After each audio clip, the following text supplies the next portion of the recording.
Hello, my name is Keshwani. In these clips that I've been putting together on the YouTube, I will help you solve the math problems that appear in the official SAT study guide. There are 8 problems, 8 exams in this book.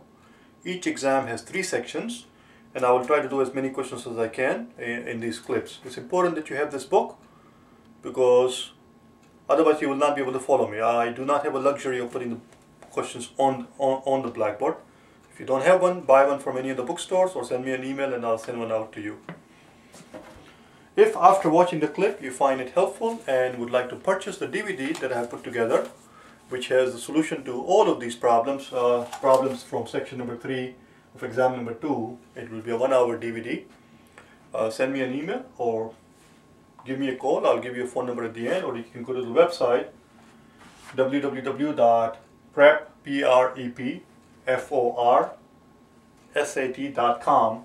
Send me an email from there, or you'll find a phone number from there as well. Let's get going.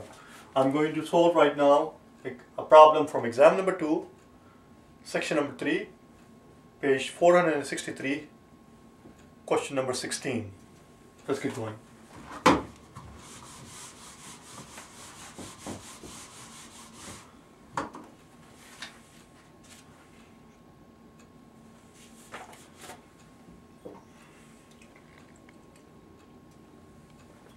If line L, we're told that line L has a positive slope and it passes through the point 0, 0. So let's draw it then.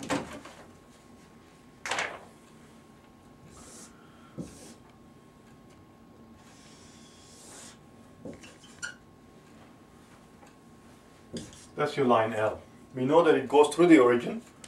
I drew it like a 45-degree line. It doesn't have to be a 45-degree line. It's just it goes through the origin and has a positive slope. That's all we know. Let's keep going. Line K is perpendicular to L. The question is, which of the following must be true?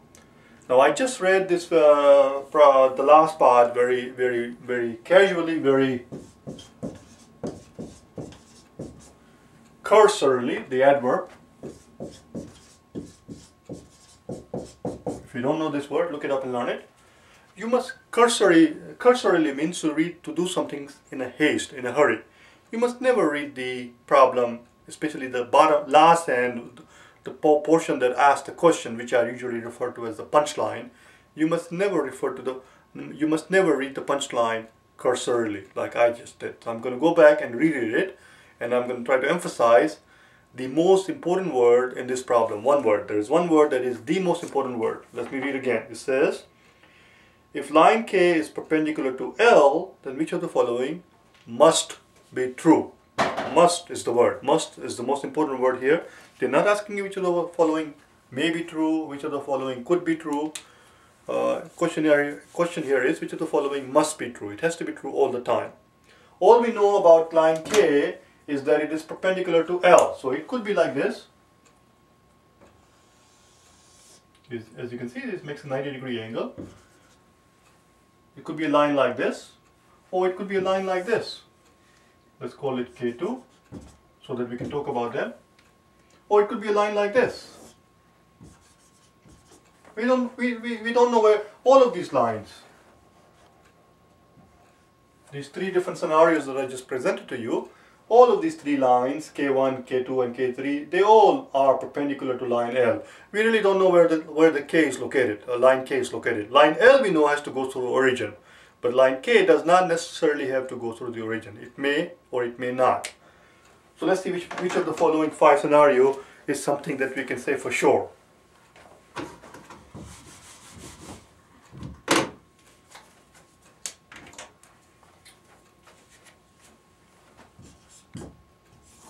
The first one says K passes through the origin. As I just explained to you a second ago, line K could be anywhere. All we know is that it is perpendicular to L. We do not know for sure, for a fact, that it goes to the origin. It is not something that has to be true. It may be true, but it does not necessarily have to be true. It is not something that we can say must be true. We cannot say that, so A is wrong. B says K has a positive slope. Well, let's take a look at K. If line L has positive slope and K is perpendicular to L, it's nonsense. Then K would have to have a negative slope. It cannot have a positive slope. B is wrong. C says L has a negative, line K has a negative slope. That is true here. No matter how we draw the line K, it will always have a negative slope because it needs to be perpendicular to L. So that seems to be true to me. D says K has a positive slope. Oh, that's some nonsense. We just told it K cannot have positive slope. It doesn't matter what the rest of it is. It's just silly. Line E says, answer choice E says K has a negative slope. Well, let's see. K has a negative slope that we know for a fact and has negative y-intercept. Negative y-intercept. What does y-intercept mean? Y-intercept means the point where it crosses the y-axis. And when does that happen? It happens when x is 0. Well, as you can see, x is 0 in this scenario right here, or x is 0 here. So depending on whether we're dealing with K2 or K3, the y-intercept may be positive or negative. If you're dealing with K2, y-intercept would be positive. If we're dealing with K3, y-intercept might be negative. So since we do not know where line K is located exactly, we cannot say for sure whether or not the y-intercept is positive or negative. It's not something, statement E is not something that must be true. It may be true. It may not be true. Who knows? The answer choice is E. That's it. That was the end of it. C is the answer choice. And that was it. There was nothing much here that we can do. I hope you found it helpful. And I will see you soon in the next clip. In the meantime, send me some comments if you wish as to how I can improve my performance. And if you would like to buy the DVD, as I said before in the beginning of the clip, get to the website, www.prep4sat.com, or if you're local, if you're in the US, give me a call at 1-800-808-PREP. That's my phone number. 1-800-808-PREP. Thank you.